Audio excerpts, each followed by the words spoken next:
Police കരക്ക് കയറ്റി കസ്റ്റഡിയിലെടുക്കുകയും ചെയ്തിട്ടുള്ളത്. ഇപ്പോൾ കസ്റ്റഡിയിലുള്ള ഗോവിന്ദചാമിയെ കണ്ണൂർ ടൗൺ പോലീസ് സ്റ്റേഷനിൽ കൊണ്ടുപോയിട്ടുണ്ട്. ഇനി അവിടെ വെച്ച് വിശദമായി ചോദ്യം ചെയ്യൽ നടക്കും എന്നുള്ളത് തന്നെയാണ് പോലീസ് ഉദ്യോഗസ്ഥർ വ്യക്തമാക്കുന്നത്. തീർച്ചയായും സെല്ലിന്റെ ഇരുമ്പ് കമ്പി മുറിച്ച് 7 മീറ്റർ ഉയരത്തിലുള്ള ഒരു ജയിലിന്റെ മതിൽ ചാടിക്കടന്നാണ് ഈ ഒരു പ്രതി ഗോവിന്ദചാമി എന്ന കൊടും കുറ്റവാളി ജയിലിന് പുറത്തേക്ക്, അതീവ സുരക്ഷാ ജയിലിൽ നിന്ന് പുറത്തേക്ക് ചാടിയിരിക്കുന്നത്. ഒരു കൈക്ക് സ്വാധീനക്കുറവുള്ള ഒരു ആളാണ് ഇത്തരത്തിൽ ഇത്രയും ഉയരത്തിലുള്ള ഒരു മതിൽ ചാടിക്കടന്നത്, അതും ഇലക്ട്രിക് ഫെൻസിങ്ങൾ അടക്കമുള്ള ഒരു മതിൽ ചാടിക്കടന്നത് എന്നുള്ളത് ഒരു ദുരൂഹത ഉയർത്തുന്ന ഒരു കാര്യം തന്നെയാണ്. പുലർച്ചെ 5:30 ജയിൽ മതിൽ ചാടാൻ ഉപയോഗിച്ച തുണി കണ്ടിട്ട് മാത്രമാണ് പോലീസ് ഉദ്യോഗസ്ഥർ അല്ലെങ്കിൽ ജയിൽ അധികൃതർ ഇത്തരത്തിൽ ഈ പ്രതി ചാടിപ്പോയി എന്നൊരു വിവരം അറിയുന്നത്. അതുപോലെ തന്നെ കൊടും കുറ്റവാളി തന്നെയാണ് ഈ ഒരു വെറും ഒരു മോഷണ കേസ് പ്രതി അല്ലെങ്കിൽ ഒരു സാധാരണ ഒരു കേസിലെ പ്രതിയല്ല ജയിൽ ചാടിയത്. ക്രൂരമായി തന്നെ ഒരു 23-കാരിയെ പീഡിപ്പിച്ച് കൊലപ്പെടുത്തിയ, ട്രെയിനിൽ നിന്ന് തള്ളിയിട്ട് ബലാത്സംഗം ചെയ്ത് കൊലപ്പെടുത്തിയ ഒരു കേസിലെ പ്രതിയാണ് ഇത്തരത്തിൽ അതീവ സുരക്ഷാ ജയിലിൽ നിന്ന് പുറത്ത് ചാടിയിരിക്കുന്നത് എന്ന് പറയുമ്പോൾ തീർച്ചയായും നമുക്ക് വ്യക്തമായിട്ട് പറയാൻ സാധിക്കും അധികൃതരുടെ ഭാഗത്തു നിന്നും ഒരു പാളിച്ച ഉണ്ടായിട്ടുണ്ട് നമുക്ക് പറയാൻ സാധിക്കും. റിയാസ്, അതുകൊണ്ട് തന്നെ ഈ ഒരു കാര്യത്തിൽ ആ ഒരു തരത്തിലേക്ക് ഇപ്പോൾ നേരത്തെ സൂചിപ്പിച്ചതുപോലെ പ്രാഥമികമായി തന്നെ ഇയാളുടെ മൊഴിയെടുക്കുക, അത്തരത്തിലുള്ള കാര്യങ്ങളായിരിക്കും. അതിനുശേഷം ഒരു വളരെയധികം ഗൗരവകരമായിട്ടുള്ള തന്നെ ഒരു അന്വേഷണത്തിലേക്ക്, ഈ ഒരു അധികൃതരെ അടക്കം ചോദ്യം ചെയ്തുകൊണ്ടുള്ള ഒരു അന്വേഷണത്തിലേക്ക് കടക്കാനുള്ള സാധ്യതയുണ്ടോ? അതായത് ഇനിയിപ്പോൾ വിശദമായ ചോദ്യം ചെയ്യലാണ്. ആരെങ്കിലും സഹായിച്ചോ എന്നുള്ളതാണ് പ്രധാനമായിട്ടും നോക്കുന്നത്. അങ്ങനെ സഹായിച്ചെങ്കിൽ അവർക്കെതിരെയുള്ള നടപടികൾ, അതിൽ തന്നെ ജയിലുദ്യോഗസ്ഥരാണോ അല്ല സഹതടവുകാരാണോ തുടങ്ങിയ കാര്യങ്ങളെല്ലാം തന്നെ അറിയേണ്ടതുണ്ട്. അതും നോക്കുകയാണ്. ഇപ്പോൾ നമുക്ക് മറ്റൊരു ദൃശ്യം കൂടി ലഭിക്കുന്നു. ഈ ഗോവിന്ദചാമിയെ കരക്ക് കയറ്റുന്നതിൻ്റെ ഒരു മൊബൈൽ ദൃശ്യം, അത് ഞാൻ പങ്കുവയ്ക്കുകയാണ്. അവിടെ ഡെസ്ക് ഉടൻ തന്നെ നൽകുമെന്നാണ് പ്രതീക്ഷിക്കുന്നത്. ആ മൊബൈൽ ദൃശ്യം നമുക്ക് ലഭിച്ചിട്ടുണ്ട്. അതിൽ നിന്നും വ്യക്തമാകുന്ന ഒരു കാര്യം, ഈ ഗോവിന്ദചാമി കിണറ്റിൽ ഏറെ നേരം ഒളിച്ചിരുന്നു എന്നുള്ളതാണ്.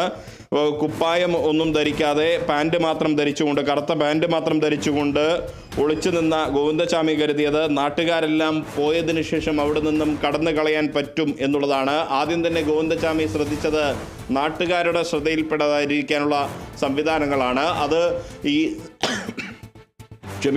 CCTV ദൃശ്യങ്ങളിൽ നിന്നടക്കം നമുക്ക് കാണാവുന്ന ഒരു കാര്യമാണ്. കാരണം ഈ പ്രത്യേകിച്ച് നാട്ടുകാരുടെ ശ്രദ്ധയിൽപ്പെടാതിരിക്കാൻ ആദ്യം തലയിൽ ഒരു പൊതി വെച്ച് പോകുന്നത് പോലെയാണ്. ഇപ്പോൾ ഗോവിന്ദചാമിയെ സ്റ്റേഷനിലേക്ക് കൊണ്ടുപോയിരിക്കുന്നു.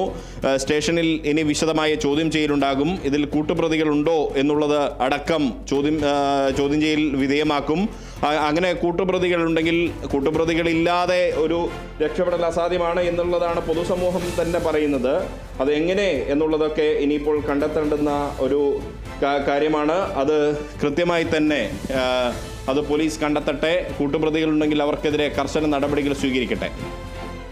തീർച്ചയായും റിയാസ് സൂചിപ്പിച്ചതുപോലെ തന്നെ ഈ ഒരു ഗോവിന്ദചാമി നമുക്ക് ഈ മലയാളികൾക്ക് മിക്കവർക്കും സുപരിചിതമായ ഒരു പേരും അതുപോലെ തന്നെ ആളുമാണ്. ഈ ഒരു ചിത്രങ്ങളടക്കം നമ്മൾ മാധ്യമങ്ങളെല്ലാം കൊടുത്തിരുന്നു. ഈ ഒരു സാഹചര്യത്തിൽ അത് മനസ്സിലാക്കിയത് കൊണ്ട് ആവാം അയാൾ ഈ ഒരു സ്വാധീനമില്ലാത്ത കൈ മറച്ചു വെച്ചുകൊണ്ട് തന്നെ ഈ ഒരു പട്ടാപ്പകൽ തന്നെ ഈ റോഡിലൂടെ നടന്നു പോകണമെങ്കിൽ ആ ഒരു കോൺഫിഡൻസ്, ഇത്രയും പകൽ വെളിച്ചത്തിൽ ഇത്രയും ആ ഒരു കൈ മറച്ചു വെച്ചുകൊണ്ട് പോകാൻ ഉണ്ടായിരുന്ന ആ ഒരു കോൺഫിഡൻസ് തന്നെ ഇത്തരത്തിൽ തന്നെ ആരും മനസ്സിലാക്കില്ല എന്നൊരു വിശ്വാസമായിരിക്കാം അയാൾ ഇത്തരത്തിൽ ഈ ഒരു രാവിലെ തന്നെ ഇത്രയും ആളുകൾ സഞ്ചരിക്കുന്ന ഒരു വഴിയിൽ കൂടെ ആ ഒരു കൈ മറച്ചു വെച്ചുകൊണ്ട് പോയത് എന്ന് നമുക്ക് പറയാൻ സാധിക്കില്ലേ? തീർച്ചയായും. കാരണം തന്നെ തിരിച്ചറിയില്ല എന്നൊരു പ്രതീക്ഷ ഗോവിന്ദചാമിക്ക് ഉണ്ടായിരുന്നു എന്ന് വേണം കരുതാൻ. അത് തന്നെയാണ് ഈ ഒരു പൊതുജനമധ്യത്തിലൂടെ നടന്നു പോകുമ്പോൾ പോലും അയാൾ തൻ്റെ കൈക്കുണ്ടായിരുന്ന മുറിവ് മറച്ചു വയ്ക്കാൻ അവിടെ തുണി ഒക്കെ കെട്ടി. മാത്രമല്ല കയ്യിലുള്ളത് വസ്ത്രമാണ് എന്ന് തെളിയാതിരിക്കാൻ അതെന്തെങ്കിലും മറ്റൊരു ഭാണ്ഡക്കെട്ടാണ് എന്ന് മനസ്സിലാവുന്ന രീതിയിലാണ് അയാളത് തലയിലേന്തി പോകുന്ന ഒരു സാഹചര്യമുണ്ടായത്. അതിനുശേഷമാണ് അയാൾ നേരെ തളാപ്പിലൂടെ നടന്നു പോകുമ്പോൾ ആ ഓട്ടോ ഡ്രൈവർ കണ്ടില്ലായിരുന്നെങ്കിൽ, അല്ലെങ്കിൽ ആ നാട്ടുകാർ കണ്ടില്ലായിരുന്നെങ്കിൽ ഒരുപക്ഷെ അയാൾ ഈ സംസ്ഥാനം തന്നെ വിട്ടുകളയാനുള്ള സാധ്യതയുണ്ടായിരുന്നു. അത് ഈ ട്രെയിനിൽ ഒക്കെ അയാൾക്ക് അതിവേഗം ചാടിക്കയറാനുള്ള ഒരു ശേഷിയുള്ള ഒരു കുറ്റവാളിയാണ് ഇയാൾ.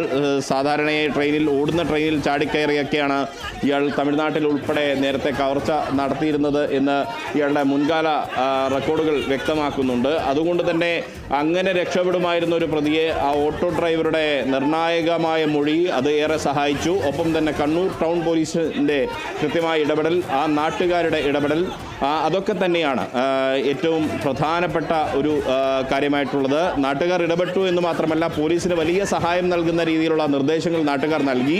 ആ ഭാഗത്ത് ആളൊഴിഞ്ഞൊരു വീടുണ്ട്, ഒപ്പം തന്നെ കുറ്റിക്കാടുണ്ട്, തുടങ്ങിയ കാര്യങ്ങളെല്ലാം തന്നെ നൽകി. അവിടെ പോലീസ് കൃത്യമായി പരിശോധിക്കാൻ തയ്യാറായി. അങ്ങനെയാണ് അവിടെയുള്ള ആ പറമ്പിലെ കിണറ്റിൽ നിന്നും ഗോവിന്ദച്ചാമിയെ കണ്ടെത്തുന്നത്. ആ ഗോവിന്ദച്ചാമിയെ പിടികൂടുന്നതിൻ്റെ ദൃശ്യങ്ങളാണ് നമ്മളിപ്പോൾ കാണുന്നത്. കാരണം ഗോവിന്ദച്ചാമി കിണറ്റിനകത്ത് തൻ്റെ കുപ്പായം അഴിച്ച് കറുത്ത പാൻറ് മാത്രമായി ആരാലും പിടിക്കപ്പെടില്ല എന്നൊരു പ്രതീക്ഷയോടുകൂടി കഴിഞ്ഞിരുന്ന ഗോവിന്ദച്ചാമിയെ കണ്ണൂർ ടൗൺ പോലീസ്. സൗമ്യയുടെ അമ്മ നമ്മളോടൊപ്പം ചേരുന്നു. നമസ്കാരം.